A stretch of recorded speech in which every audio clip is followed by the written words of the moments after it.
Chères auditrices, chers auditeurs, vous écoutez Faute de mieux, une chronique digressive ou si vous préférez une digression uchronique de Jindra Kratochvíl.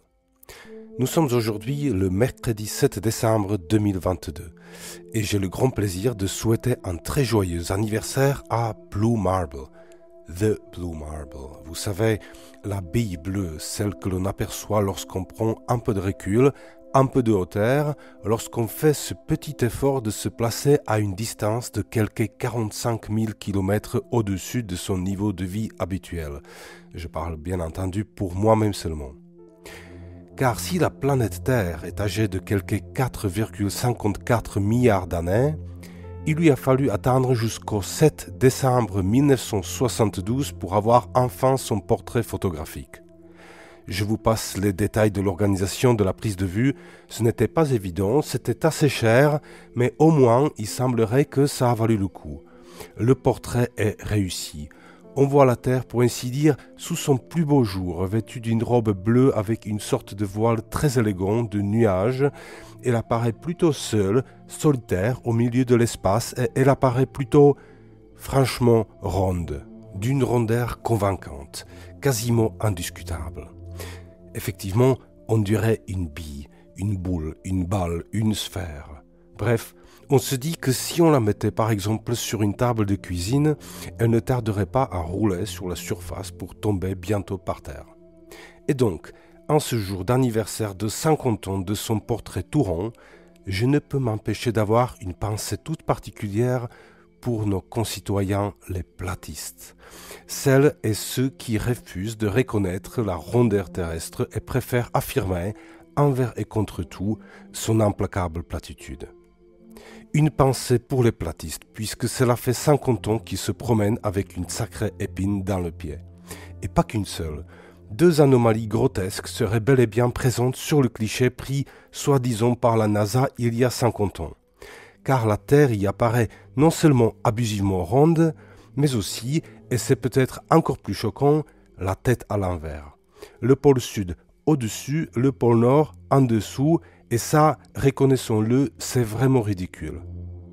En tout cas, il vaut mieux croire qu'il s'agit là d'une manipulation grossière, car si cette image n'en était pas une, elle pourrait rapidement devenir effrayante. Regardez bien ce qui est visible et regardez bien ce qui ne l'est pas.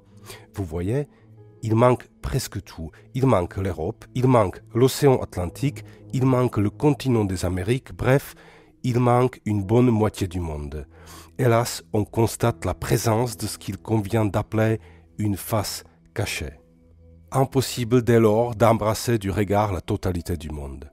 Impossible de jeter un coup d'œil habituel, global, panoptique, impossible de trouver le point de vue le plus adapté, le point de vue parfait, fixe, immuable, à partir duquel une entité supérieure, par exemple, pourrait contrôler le devenir de ces créatures et ordonner le cours harmonieux des choses. Et je trouve qu'on ne le répète pas assez souvent. Adopter la rotondité de la Terre, c'est aussi renoncer au point de vue idéal. Ce point de vue super pratique que nous désirons peut-être toutes et tous, qui nous offrirait le grand tableau, celui qui nous permettrait d'avoir toutes les informations nécessaires avant de prendre une décision ou avant d'accomplir une action.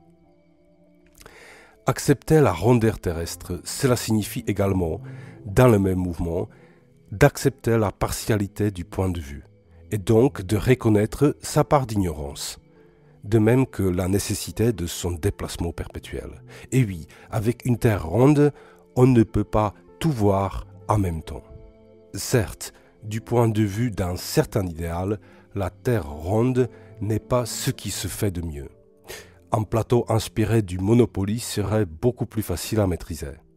Néanmoins, cela pourrait être bien pire. Faites donc une petite recherche sur les polyèdres.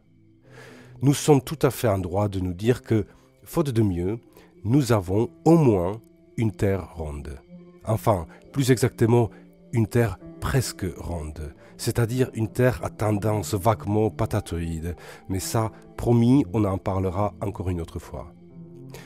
En attendant, souhaitons un joyeux anniversaire à son portrait de superstar et essayons de ne pas oublier qu'à chaque fois que nous avons cette impression que rien n'échappe à notre regard aiguisé, il y a de fortes chances que nous soyons en train de contempler une belle et vénérable platitude.